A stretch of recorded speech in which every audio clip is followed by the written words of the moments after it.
নমস্কার বন্ধুরা, আশা করি সকলেই ভালো আছেন। আমার চ্যানেলে সবাইকে স্বাগতম। চিংড়ি প্রেমীদের জন্য আজকের রেসিপি একেবারে স্পেশাল।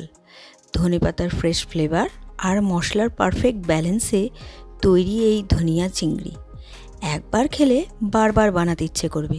খুব সহজ উপায়ে, কম সময়ে এবং একদম ঘরোয়া পদ্ধতিতে আজ আমরা তৈরি করব সুস্বাদু এই রেসিপি। তাহলে চলুন শুরু করা যাক আজকের মজাদার এই রেসিপি।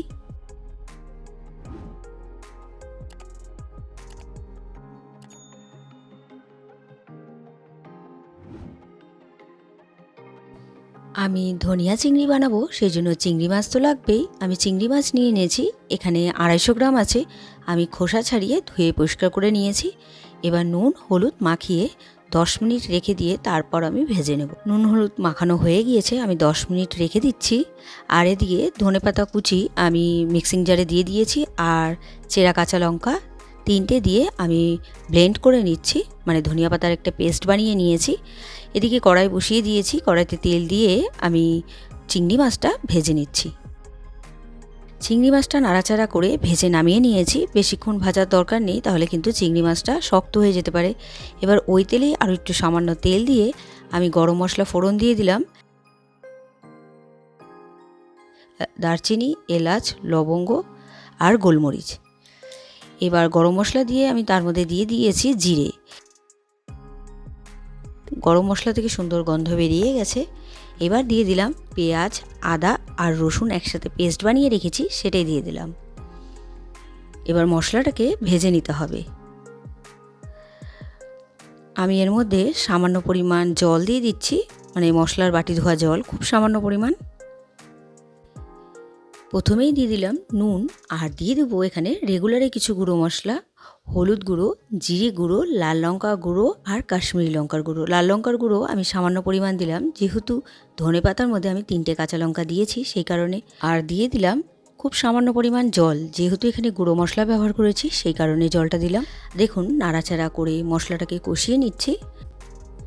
মশলাটা কষানো হচ্ছে, দেখুন এক জায়গায় দলা পেকে গেছে। আর এখন দিয়ে দিব ধনেপাতার পেস্টটা, যে ধনেপাতার পেস্টটা বানিয়ে রেখেছিলাম সেটাই দিয়ে দিলাম। ধনেপাতার পেস্ট দিয়ে অনবরত নাড়াচাড়া করে আমি মিক্সড করে দিচ্ছি মশলার সাথে।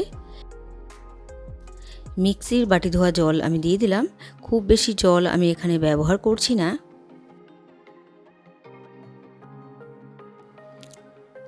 এবার যে জলটা দিলাম দেখুন ফুটতে শুরু করে দিয়েছে। এবার ভেজে রাখা চিংড়ি মাছটা দিয়ে দিলাম।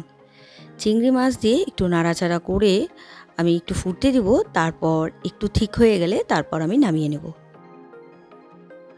3 থেকে 4 মিনিট আমি একটু কুক করে নিয়েছি, আর দেখুন একটু ঠিক হয়ে গিয়েছে। যতটুকু জল দিয়েছিলাম অনেকটাই টেনে নিয়েছে। আমি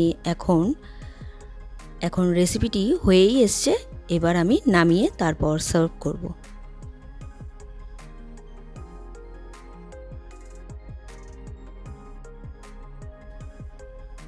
তৈরি হয়ে গেল আজকের রেসিপি ধনিয়া চিংড়ি। আজকের এই রেসিপিটি আপনাদের কেমন লেগেছে অবশ্যই কমেন্ট করে জানাবেন। রেসিপিটি যদি আপনাদের ভালো লেগে থাকে তাহলে ট্রাই করার অনুরোধ রইল। আর ভিডিওটি ভালো লাগলে like, comment, share and subscribe করতে ভুলবেন না। বাই।